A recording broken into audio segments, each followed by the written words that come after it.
Hey Voltron players, has this ever happened to you? You're in a torturous game against Tulane, Corvold, some third fucking thing, and like a garter toss at a clown wedding, it just keeps going. Luckily, you've managed to just barely squeak out an attack with your 21-21 lifelinking, vigilant, double-striking, trampling, first-striking, flying, skulking, death-touching, indestructible, hasty protection from white and blue commander. After all this time, this is it. Moksha is finally within your grasp when some asshole walks up and casts Swords to Plowshares on your Yargle, obliterating him instantly. You were just sitting there minding your own business. How the hell is that fair? I have nothing but empathy for my fellow Voltron players. I mean, it's truly heartbreaking. Like your mom's bedroom, we've all been there and it always makes us sad, but what if I told you there was a better way? A way you could shoot a man without suffering the consequences of your own actions.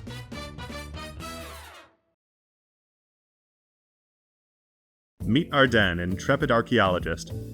He lets you attach any number of auras and equipment you control to target permanent or player. Let me read that again. At the beginning of combat on your turn, you may attach any number of auras and equipment you control to target, permanent, or player. Ardenn lets you equip creatures that aren't yours. Introduce a little anarchy. Upset the established order, and everything becomes chaos. With a little persuasion and a little push, anybody is capable of murder, so why risk your own commander in combat when another players can do the job for you? If they get removed, then that's one less creature and one less removal spell to contend with, but if they don't, then they can actually hit your opponents like planned, and since the other commander, Jessica, literally triples combat damage dealt to opponents, you don't need all that much to turn an innocuous swing into a lethal endeavor. The plan is simple. Play a bunch of equipment, attach them to an enemy commander, and lightly encourage them to swing at anyone other than you. Let's knock out the gear first, and before we get started, there's a very important tidbit that you need to know. Even though this deck attaches equipment to creatures on the other side of the field, you still retain control of that equipment. As long as an ability is on the sword itself as opposed to granting it to its wielder, you get that trigger and not your opponent. With that in mind, you're the one that gets to draw cards from Skull Clamp, Buster Sword, or Adaptive Omni Tool. You can choose where the damage goes from a Blazing Sunsteel hit, and you get the lands from Sword of the Animist and Bitterthorn. You can even get copies of your opponent's creatures when you go to combat by attaching a Helm of the Host to them. Now, if you can get extra combats to take advantage of these abilities multiple times, that's even better.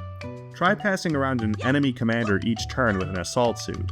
Not only will you get way more triggers with 3 combats per turn cycle instead of just 1, I've made people die to commander damage from their own commander thanks to this card, and that's hilarious.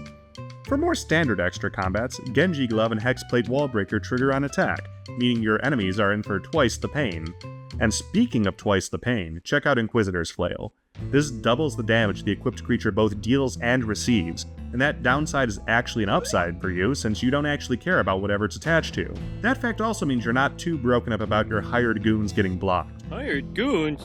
But you have to get something through eventually to kill your opponents, so I merged this deck's single target protection with its evasion. Cast Celestial Armor or Silver Shroud Costume to save Ardenn from removal, and then attach it to an enemy creature to get it through a board of blockers.